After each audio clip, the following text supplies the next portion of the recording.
la réunion de la dernière chance? Attention, n'avancez pas. Moi, je trouve ce spectacle déplorable. Je vous le dis avec beaucoup de tranquillité et de sérénité, mais je pense exprimer l'avis de millions de Français. D'abord, je m'interroge sur la fonction présidentielle. Est-ce qu'il est vraiment du rôle du président de la République d'organiser ainsi une réunion de marchands de tapis, puisqu'en réalité c'est ça, dans l'unique objectif d'essayer d'éviter des élections, qui sont pourtant la voie prévue par la Constitution lorsqu'il existe un blocage tel que celui que nous connaissons. Deuxièmement, je rappelle que le président de la République est le président de tous les Français. Et donc, la volonté qu'il a exprimée de recevoir l'ensemble des partis politiques, sauf le Rassemblement national et accessoirement la France insoumise, m'apparaît être en rupture avec, une nouvelle fois, la fonction qui est la sienne. Troisièmement, je pense que rien de bon ne peut sortir en réalité de cette réunion de tractation. Vous vous attendiez à être invité? Pour une raison simple, c'est que la seule solution qui est à sa disposition, qui soit en même temps respectueuse de nos institutions et de la démocratie, c'est de prononcer la dissolution de l'Assemblée nationale, pas pour le plaisir de dissoudre l'Assemblée nationale, pour avoir à nouveau des élections et que les Français puissent donner le cap, parce qu'encore une fois, je le rappelle, et je le rappellerai autant de fois qu'il est nécessaire, le peuple est souverain, c'est lui qui décide.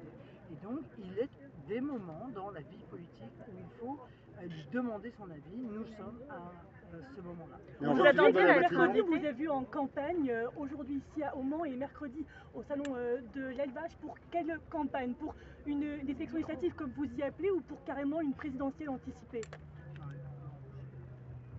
Vous allez me dire qu'on est en campagne permanente, c'est-à-dire qu'en permanence nous allons à la rencontre des Français pour leur exprimer quelles sont nos positions, dans quelles conditions on compte les défendre, avec quelles idées. On fait ça tout le long de l'année et vous le savez d'ailleurs pertinemment. Bon, ça a d'ailleurs une utilité parce que contrairement à ce que pensent certains, c'est par un pur hasard que l'annonce de M. Lecornu, que le décret sur la bonification des retraites des pompiers volontaires que nous attendons depuis 3 ans, c'est un pur hasard qu'il intervienne le matin où je viens ici figurer.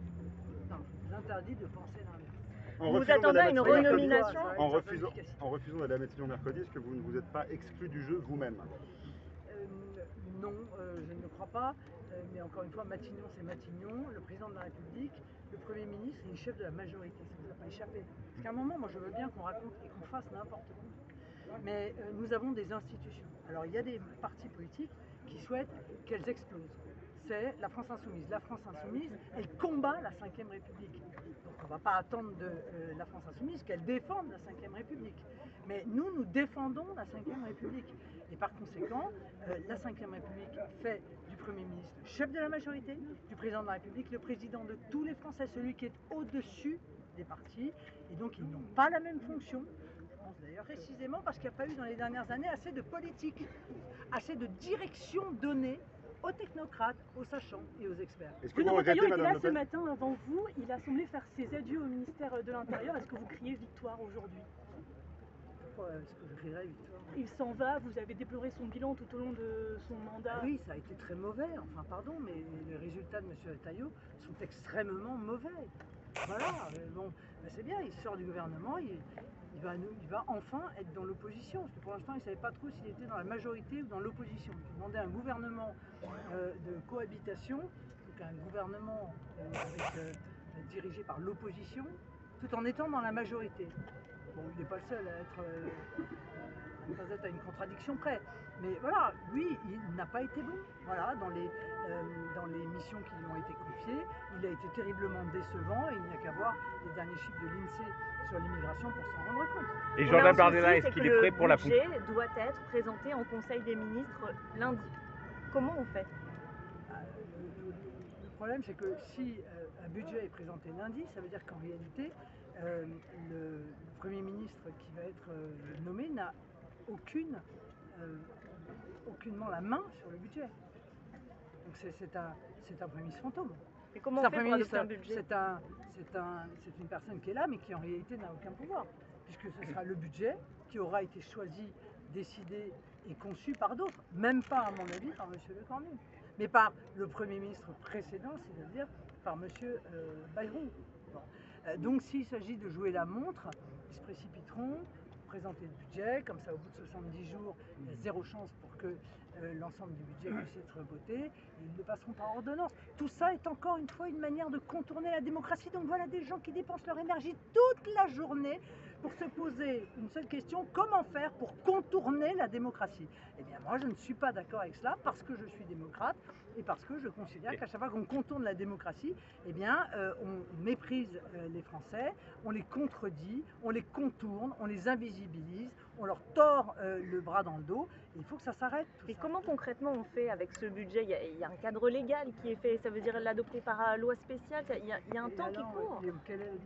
Oui, ça existe, oui, c'est prévu, tout ça est prévu, ça a déjà existé, il n'y a pas de difficulté majeure sur ce sujet, mais il faut que le budget corresponde au choix politique de la volonté des Français issue de l'élection. Vous voyez, on ne peut pas mettre les choses dans le mauvais ordre, parce que sinon on va se retrouver avec des difficultés peut-être encore plus graves que celles que nous vivons. Et Jordan Bardella, si vous aviez été invité aujourd'hui à l'Élysée, est-ce que vous auriez accepté cette invitation? D'abord, ça n'aurait pas été moi qui aurait été invité, c'est Jordan Bardella. Peut-être, c'est pas le sujet. Votre question, si vous voulez, ne règle pas le problème. La question est: est-ce que le président de la République doit se comporter comme le président de tous les Français et ne pas mettre de côté un parti qui a obtenu 11 millions d'électeurs? Réponse: il ne peut pas faire comme si le Rassemblement national n'existait pas. Après que le Rassemblement national décide d'aller ou de ne pas aller, c'est son choix. Mais pour le coup, le président de la République là ne respecte pas les institutions.